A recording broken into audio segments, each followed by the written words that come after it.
welcome back to this walkabout, hobby of ours. Hanging out in my buddy Rose City.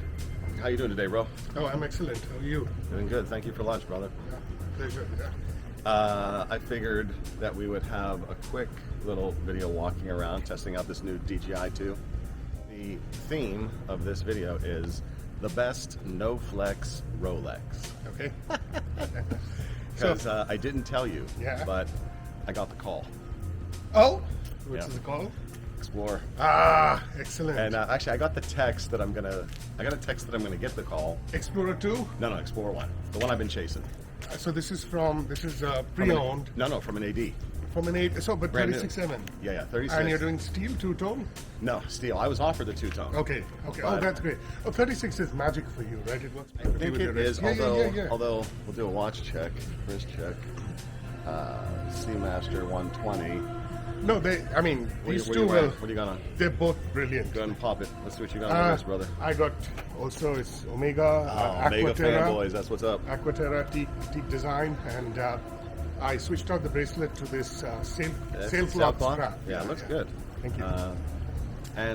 So the funny thing is, I'd made up my mind not to get that one. Yeah. I was gonna go for the old one or the 39. Yeah. Basically, I've been working on building the AD relationship, so no matter what, I have to buy it, right? And I think I'm probably going to end up loving it anyways. You will love it. You will. Yeah. 70-hour power reserve. The bracelet tapers a little bit too steeply. It's a little too thin. Yeah. And I'm not high on the 19mm lug Yeah. either, but the reality is it's going to be my first one.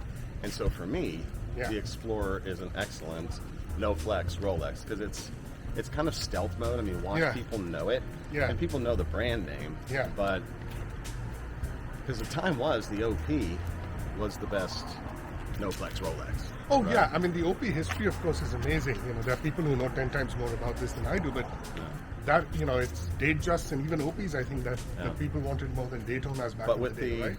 I don't know about that. Well, I know the Datejust definitely, but that's like way back in the day.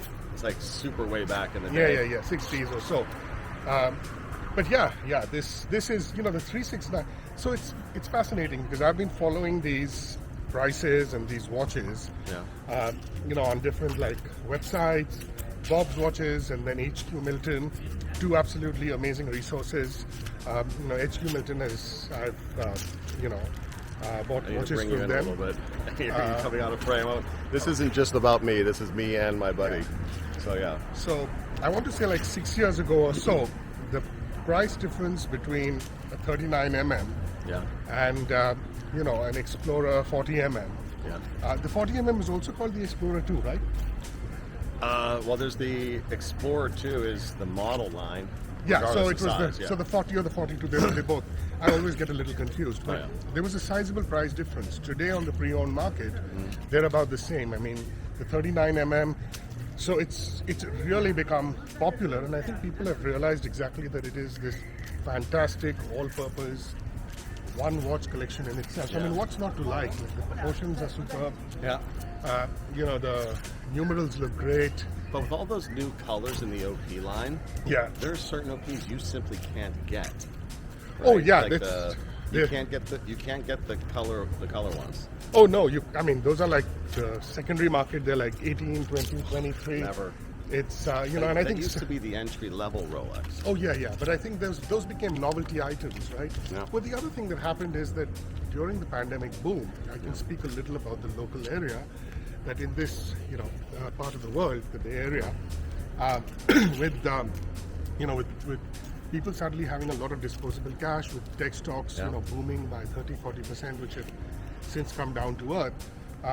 People just had like tons and tons of money to just put into this, and there were people who once you have enough disposable income and you're looking for new assets. I mean, a dealer told me, a gentleman who works at a dealer told me that some dude who's a stockbroker walked in with he Grip of cash.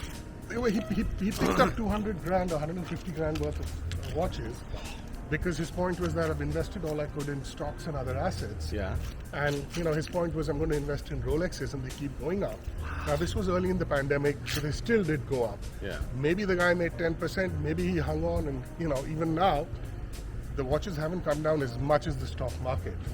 Right. So, right. So as a store of value, that's different I kind think of argument. the weirdest thing about the pandemic for me was I was predicting that watches were going to crash, but the reality yeah, is, yeah. pandemic didn't hurt people who have money. Yeah, yeah. They didn't hurt the people who have money. Yeah. It hurt the other people.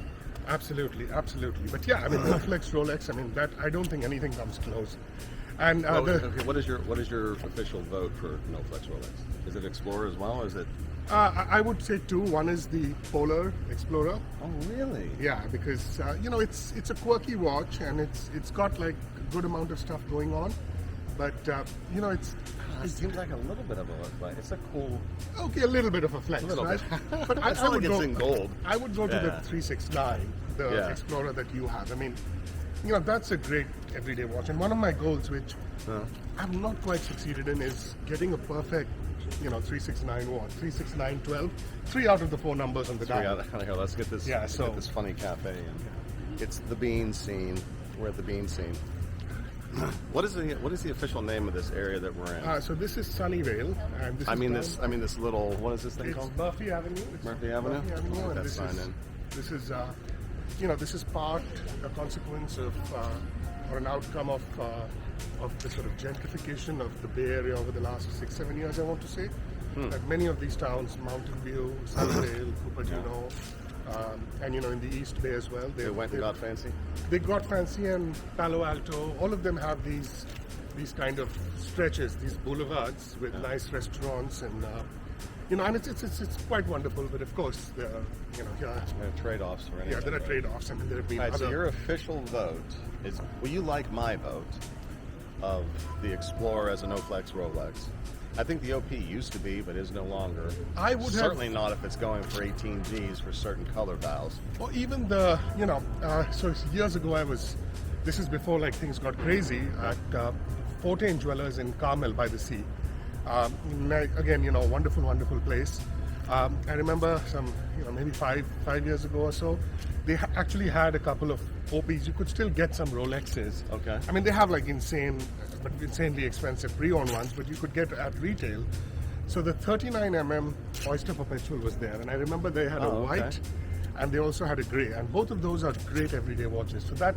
Yeah. Now I saw the 49. I saw the 41. The new Oyster Perpetual is 41.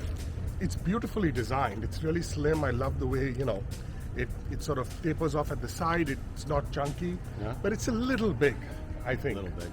And it's a little big for me. Seems so psychologically. I have like 7.5-inch wrists, so I can wear a lot. You got a man's wrist. I got a little girl. I got a 13-year-old girl. Yeah, but I still find like this is 41, and it's a great watch. But I can't make up my mind if it's just that little bit too big, which is interesting. And that looks great on you. Oh, thank you. Here's the thing: I think you perceive certain sizes to be too big for you or too small for you. When in reality, I think you can pretty much pull off anything with your wrist. That is very good to know, because definitely like tastes kind of evolve. I found myself, we're digressing a bit, but I found myself recently, like you, I spent a good deal of time on watch sites. I found myself liking the Chopard Mille Miglia, which is... I love the Mille Miglia, 42 millimeters. This one is 40. Really? So they have them in 40 and 42. Yeah, so it's a dial which is still busy, but is it the chronograph? It's the chronograph, and it's the black dial. Because I think I've seen non-chronograph Mille Miglias, which makes no sense because it's a race. It's a race, yeah. Those are the ones with you have the 12 and the 6, and they're really like the chunky rectangular numbers. My favorite one is from I think 2004. Yeah. I'll pop up an image of it. I almost got this watch. I think the lowest I ever saw was $1,700. Should have bought it, because now you can't get them for less than $3.